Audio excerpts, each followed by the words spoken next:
Ang pagbasa sa banal na ebanghelyo ayon kay San Marcos. Papuri sa iyo.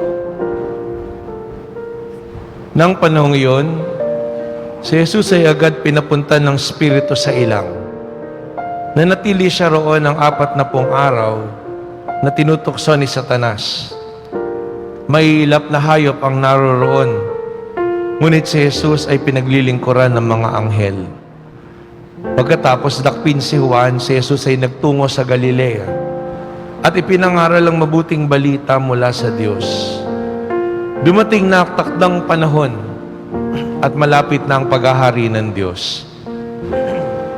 Pagsisihan niyo talikdan ang inyong mga kasalanan at maniwala na kayo sa mabuting balitang ito. Ang mabuting balita ng Panginoon. Pinupuri ka namin, Panginoong Jesus.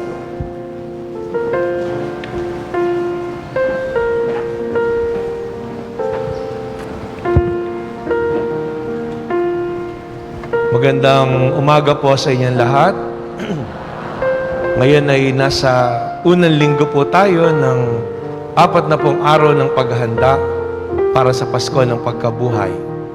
Pumasok na po tayo sa panahon na ito ng Kwaresma na sinimula natin nung nagdaang Miyerkules. Sa Miyerkules ng Abo, nang magpahid tayo ng mga abo sa ating mga noo. At ang ebanghelyo natin ngayon ay patuloy na paalala ng ipinahayag sa atin na simula pa lamang na yon na ating pagdiriwang. Kaya nga, naalala ko po, marahil ay napanood niyo yan, merong isang pari doon sa shrine ng St. Vincent Ferrer.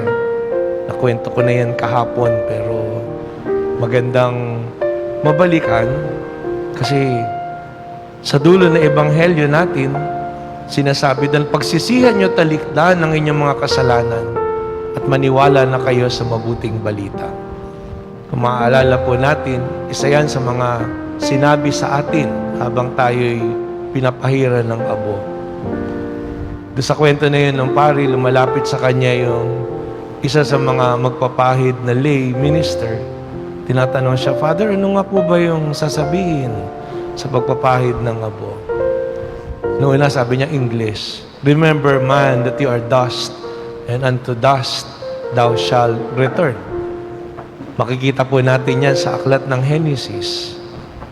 Punta sa lugar yung mama, pero maya-maya bigla siyang bumalik. Sabi niya, Father, ano nga po ba uli yung sasabihin sa pagpapahid ng abo? So, tinagalog na niya.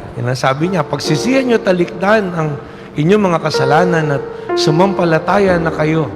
Sumampalataya ka sa mabuting balita. Bumalik uli yung mama sa lugar. Pagkaraan, balik siya uli, Father, ano nga po uli yung sasabihin bago pahid yung abo? At sabi ng pari sa kanya, nakalimot ka na naman. Tapos bumalik ngayon yung mama dun sa lugar. Tapos nagtuloy-tuloy. Maya-maya parang naulinigan niya yung nagpapahid ng abo dun sa tabi. Ang narinig niya sinasabi ng lay minister, nakalimot ka na naman. Diba? Ewan ko kung talagang nangyari nga po yung bagay na yun. Pero hindi ka taka-taka na maaaring reaksyon ng pare. Nakalimot ka na naman, kasasabi lang sa iyo eh. Nandun. Pero yung katotohanan ng bagay na pinahayag na yun, totoo. Na kaya tayo may panahon ng Kwaresma kasi tayo ng mga tao, nakalilimot. At kung di man nakalilimot, kinakalimutan. Balikan na lang po natin yung Ash Wednesday. Kung maalala nyo, bago dumating yan, pinalala na namin sa inyo ang Ash Wednesday po, February 14. Araw po yan ng ayuno at ng pangilin. Pinaliwanag pa po namin ano ibig sabihin ng ayuno, ano yung pwedeng mga kainin pagdating o hindi pagdating ng araw na yan. Pero balikan nyo yung karanasan nyo. Ilan nga ba sa inyo na nung dumating yung araw na yon, talagang nag-ayuno at nag-abstinensya? Hindi po ako magtataka, meron magsasabi, Father,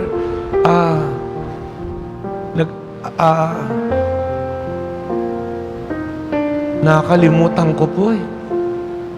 Nakakain na po kami na gano'n nung maalala ko po nung gabi. Ash Wednesday pala dahil may nakita akong mga tao na merong abo sa ulo. Hindi ko lang masabing, gabi mo lang nakita. Umaga pa lang marami na nagpapahid ng abo eh. Sa dami ng mga Katoliko na yan, pwede bang hindi ka makasalubong na merong nakalagay na abo sa noo? Ang daling sabihin, ay nakalimutan po eh. Nakakalimutan yung Ash Wednesday. Pero yung hindi natuloy na kasal ni Bea sa Nina po yan. O, kita nyo, alam na alam ninyo. Hindi nila nakakalimutan. Alam nila kung ano latest. Maski sa balita, manonood ka, hindi maaaring, hindi banggitin yun. Nandun sigurado yun. Pero yun talaga po yung problema. Nakalilimot tayo. Sa unang pagbasa, kinukwento po sa atin kung papaanong 8 lamang yung naligtas sa baha. Si Noah, yung kanyang asawa, yung kanyang 3 anak, si Shem, si Ham, saka si Japet, at yung mga asawa nila. Ano nangyari dun sa mga ibang mga tao? Kung babasahin niyo po at babalikan yung aklat ng Genesis, nang habang ginagawa ni Noah yung mga tao, walang pakialam yung mga tao sa kanya. At yung iba nga, kinukutya pa siya, si Raulo. Dahil nga ba't siya gagawa ng daong? Pero nangyari yung nangyari. Sa ibang bahagi na Ebanghelyo, sasabihin po yun. Noong panahon ni Noe, ang mga tao, nag-aasawa, naghahanap buhay, pumupunta sa bukid. Ginagawa nila, ordinaryo mga bagay na ginagawa nila at nagulat na lang sila isang araw nang pumasok si Noe sa daong, dumating na yung malaking baha at sila lahat namatay. Ganun din po pag-isipin natin. 1,000 taon mula nung panahon ni Noe, walang pinagbago yung tao. Kung maaalala natin nang mangyari yung pandemya, akala natin yun na yung katapusan ng mundo. Ako, hindi ko po akalain na dadating ako doon sa punto na mararanasan ko yun. Nababasa natin sa aklat sa history yung ano nangyari nung Black Plague, nagkaroon ng peste sa buong mundo, na halos napakalaking bahagi ng mga tao sa mundo nangamatay. E nung babalikan natin yung mga araw na yun, hindi mo alam. Walang gamot. Ultimo mga doktor, nurses, namamatay. Ultimo yung virus na isasaksak sa'yo, patay na virus. Kaya nga nandun pa yung apprehension noong una, paano mo papatayin yung patay na? At ano mangyayari na isinaksak sa iyo yun? At maraming mga tao yung sandaling nanumbalik.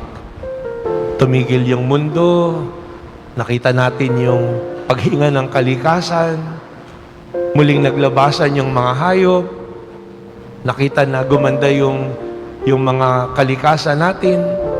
Ang mga tao, marami bumait. Marami nagdasal. 2 years ago yun. Ngayon, pagkaraan ng ilang mga taon, balik na uli sa dati. Nakakalimot, o kundi man, sadyang kinakalimutan. Kaya po, pinapaalalahanan tayo. Ang panahon na ito, sinasabi po sa atin, kung maaalala nyo yung 2 binigkas na mga salita sa atin. Remember, man, that you are dust, and unto dust thou shall return. Alam natin po yun. Ang buhay ay maikli at hindi maglalaon, tayo mamamatay. Pero wag nating linlangin at libangin yung ating sarili at kalimutan na wag nating sayangin ang bawat araw na binibigay para sa atin.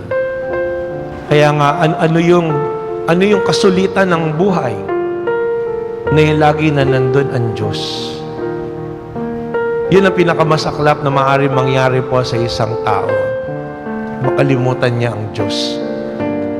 Dahil hindi siya magkakaroon kailanman ng tunay na kasiyahan sa buhay. Kaya nga ang panawagan ng Panginoon, bukod sa dumating na yung paghahari ng Diyos, anong panawagan ng Panginoon? Pagsisihin nyo talikdan ang inyong mga kasalanan. Repentance. At magandang unawain po na yung repentance, hindi lang pagsisisi at pagtalikod sa kasalanan. Anong ginagawa natin pagka tayo nagsisisi? Bakit tayo tumatalikod sa kasalanan? Kasi yung pong repentance, pag sinuri natin sa original na Griego na kahulugan, ang ibig sabihin po talaga nun magbalik loob. Nagsisisi tayo, bakit? Kasi yung kalooban natin nalayo sa Diyos. Tumatalikod tayo sa kasalanan dahil hindi yun ang kalooban ng Panginoong Diyos. Nagsisisi tayo sa kasalanan, nagbabalik loob tayo, tinatalikdan natin ang kasalanan, nagbabalik loob tayo sa pag-ibig ng Diyos. Dahil yun ang tunay na loobin ng Panginoon. Kung babalikan natin muli ang Genesis, yan ang sangkap ng likhain ng Diyos ang bawat isa sa atin. Nilikha ng Diyos ang bawat isa sa atin sa kanyang larawan at wangis. At ang larawan at wangis na yun ng Diyos ay pag-ibig. Kaya ang panahon na ito ng Kwaresma ay panahon ng pagdadasal. Katulad ng ginawa ng Panginoon na sa pananalangin niya, hindi lang isang araw, 40 araw sa disyerto. At nang matapos yun, hindi lang natapos doon. Araw-araw pa rin na pagdadasal. Dahil doon, napagtagumpayan niya ang mga tukso at panubo ng dyablo. Ganon din po sa bawat isa sa atin. Sa araw-araw, ang dyablo nandyan para tayo tuksuhin. Nandyan para tayo ilayo sa kalooban ng Panginoong Diyos. At bunga nun, gumawa tayo ng kasalanan. Kaya po mahalaga yung pananalangin. Ang dyablo, pag titingnan po natin, napakatalino. Sa panahon natin ngayon, ang tukso niya, hindi pangit. Yung mga napapanood natin na horror movie, na kung saan nandun yung mga demonyo na mga sumasapi at lahat.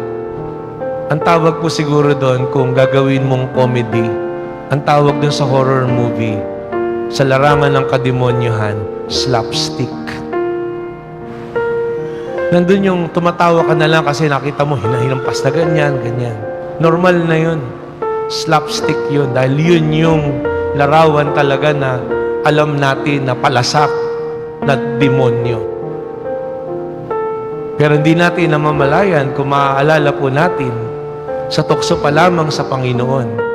Hindi dumating ang tukso sa Panginoon, bagamat hindi binabanggit dito yun kay San Marcos, na nakatatakot o nakasusuklam o nakaririmarim o pangit. Ang tukso sa Panginoon ay maganda. Ang tukso sa Panginoon ay maginhawa. Ang tukso sa Panginoon ay pagiging makasarili. At yan din ang tukso sa atin. Kaya ang kasalanan na pinapaalala sa atin ay tayo'y nakalilimot o di kaya'y winawalang bahala o binabaliwala natin ang Diyos. O di kaya'y nalulunod tayo sa pag-iisip natin na ay ako na may nagsisimba. Maliligtas naman ako. Kahit walang hiya ako mula Lunes hanggang Sabado. Yan na napakalaking hamon po para sa atin. Kaya napakahalaga ng taimtim na pagdadasal. Dahil sa pananalangin, lilinawin lagi ng pagdadasal kung ano yung dapat na maging direksyon ng ating buhay. Na kung ang lahat ng mga bagay na iniisip, sinasabi at lalong higit ginagawa natin, ang mga bagay ba na ito'y tunay na nakalulugod sa Diyos. Hindi lamang magdudulot ng kabutihan o ginhawa sa akin. Kasi maaaring kabuti at ginhawa sa akin, perwisyo sa iba. Pero kung nananalangin tayo, hindi natin iisipin lamang yung sarili nating kaginhawahan o kapakanan. Isa sa alang-alang din natin ng iba. At lalong higit, titingnan natin at pagninilayan kung anong kalooban ng Panginoong Diyos. Kaya po inaanyayahan tayo sa panahon na ito ng Kwaresma na mas maging marubdob tayo sa ating pagdadasal. Yung mga sakripisyo, Meron mga tao sasabihin, hindi na ako naniniwala din sa mga sakripisyo na yan. Yung mga ayu-ayunan na yan, yung mga abstinensya na yan. Basta ako, nagdadasal ako, ganito, ganyan. Pero yun nga po yung tanong dun eh. Anong pumipigil sa'yo para gawain yun? Masama ba yun? Mamamatay ka ba dun? Pero kung hindi mo kayang gumawa ng mga munting sakripisyo, kahit na ganoon, paano masasabing gumagawa ka talaga ng kabutihan at sakripisyo para sa kapwa? Alalahanin natin na ang mga sakripisyo na yan, hindi yan ginagawa natin para pahirapan natin yung ating sarili. Kaya nga hindi tinuturo sa atin yung penitensya na sinasaktan mo yung sarili mo. Kesa magpadugo ka na hampasin mo yung sarili mo, mag-donate ka ng dugo sa blood bank. Mas makabubuhay yun. Delikado pa nga po yun dahil baka mamaya may sakit ka, di hawahan mo pa yung iba ng kahahampas na yan at titilansik yung dugo na yan. Pero yung mga pagtitiis na maliit, para ano? Para maramdaman din natin ano yung nararamdaman ng iba. Bakit? Kasi kumisan yung iba naging manhid na. Kaya maging sa kanyang sariling mga ginagawa sa buhay, nakalilimot. Hindi niya naaalaala yung kapwa. Kaya nga dyan, maaalala natin lagi yung mga matatanda pag pinangangaralan tayo sa pagkain. Huwag ka kukuha ng hindi mo kayang ubusin. Pag kinuha mo, tiyakin mo na kaya mong kainin. Bakit? May mga taong nagugutom. May mga taong walang maihahanda na kung ano. Dati naalala ko nun, merong nagsasabi, marami nagugutom sa Africa. Di ba? Dati merong USAID for Africa. Kasi sinasabi doon, ba't di nyo kinain? Marami nagugutom sa Africa. Ano sabi ng isang manhid? Dalahin nyo sa Africa. Nakita mo yung kaisipan. Kaya po, mahalaga yung pananalangin. Kasi sa kababaang loob, sa ating pagdadasal, makikita natin kung ano yung mga bagay na dapat nating gawain. Nawa ang 40 araw na ito ng panahon ng Kwaresma, maging malalim tayo sa ating pagdadasal upang malandas natin yung kabutihan na yan. Huwag tayong malilang ng dyablo sa kanyang pagsubok at panunukso. Huwag tayong madaig ng mga alalahanin ng buhay at mundo at isang tabi natin o kalimutan natin ang Diyos. Bagko sa araw-araw, lagi nating balikan ang pag-ibig na yan ng Panginoon. Lagi nating suriin ang ating mga puso na sa bawat araw, ano nga bang bagay, ano nga bang salita, ano nga bang gawa ang pwede kong isakatuparan para tunay na mapadama ko na nasa puso ko at pinahahalagahan ko ang pag-ibig ng Panginoong Hesukristo. Ang binyag na ibinigay sa atin na takong kaya tayo'y naging lahat ng mga anak ng Diyos.